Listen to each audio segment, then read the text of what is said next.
Laoconte y sus hijos es una de las esculturas más famosas de la época helenística. Se le atribuye a los escultores rodios Agesandro, Polidoro y Atenodoro por un texto de Plinio el Viejo, en el que se describe las obras y sus autores, así como que se encontraba en un palacio del emperador Tito. La escultura se encontró en el 1506 en una villa cerca de Santa María la Mayor, en Roma.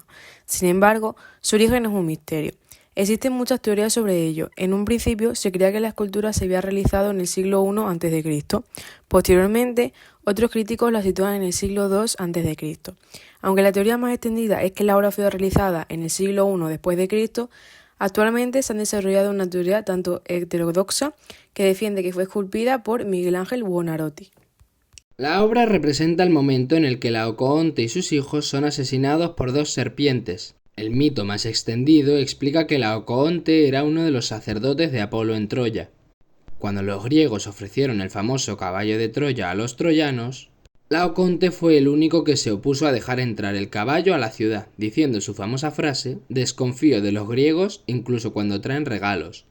Atenea, que apoyaba a los griegos en la guerra, envió dos serpientes para asesinar tanto a Laocoonte como a sus dos hijos, Antífante y Timbreo. Es esta lucha con las serpientes la que representa la obra. Laoconte y sus hijos es una obra tallada en mármol blanco, en una sola pieza que alcanza una altura de 2,42 metros. Se trata de un grupo escultórico con tres figuras humanas, un hombre adulto y barbudo, Laoconte, junto a dos niños jóvenes, sus hijos. Podemos observar un ritmo dinámico. Las tres diagonales principales hacen que desplacemos la vista por toda la obra, siendo la más grande e importante la que comienza en el codo derecho de Laoconte, que está flexionado, recorre todo el torso y termina en su pierna izquierda, siendo esta que se encuentra algo flexionada dada la lucha que está sosteniendo con las serpientes. La obra fue realizada para ser observada desde el frente y no desde cualquier otro ángulo. Lo sabemos por la falta de trabajo en las partes laterales y en la cara posterior de la misma.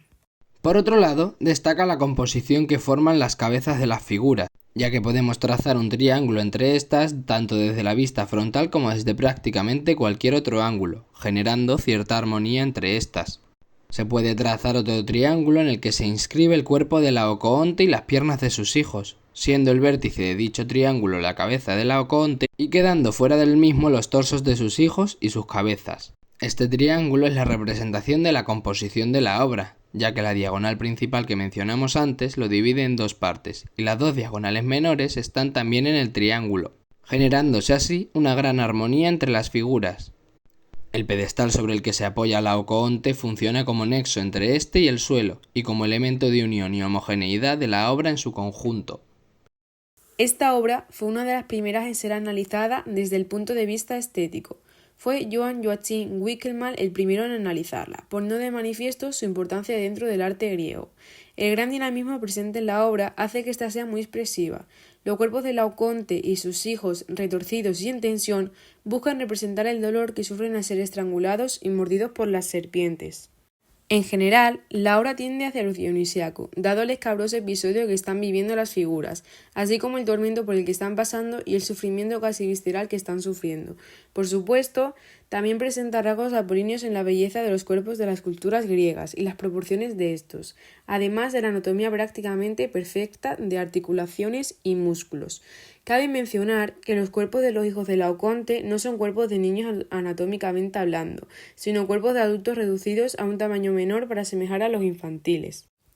Un importante historiador del siglo XX, Ernst Gombrich, estudió por qué los griegos representaban escenas de lucha y sufrimiento, llegando a la conclusión de que la manera en la que el cuerpo se contorsiona mostrando esa lucha de los personajes y el dolor de Laoconte y el retorcerse de sus hijos es lo que hace que esta obra haya sido tan admirada a lo largo de la historia. Probablemente la obra no tenga ninguna intención simbólica más allá de representar una escena de la mitología de la época por entonces muy conocida. Sin embargo, podríamos suponer que busca hacernos reflexionar acerca de la muerte y el sufrimiento, dado el eterno martirio en el que se encuentran tanto el sacerdote como sus hijos. En origen, el principal objetivo de la obra fue decorar el palacio del emperador Tito, y no buscaba ofrecer más conocimientos de los que la sociedad tenía, ni tenía una clara intención moral. Lo más probable es que simplemente fuese una obra que demostrara el virtuosismo de los tres autores de la misma. La obra ha servido como inspiración para otros muchos artistas que, basándose en esta, han desarrollado famosas obras de arte muy conocidas. Tal es el caso de Laocoonte, una pintura de El Greco inspirada en las posiciones retorcidas y los escabrosos movimientos presentes en la obra. Quedan por mencionar una gran cantidad de artistas y obras en los que influyó, así como también existe un sinnúmero de interesantes datos de la misma, como el robo que sufrió por parte de Napoleón o las restauraciones por las que ha pasado desde que fue encontrada en el siglo XVI.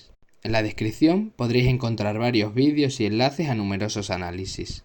Solo queda decir que hoy en día la obra se encuentra en los museos vaticanos e invitamos a ir a verla en persona a todo el que pueda, dada la importancia histórica que concentra.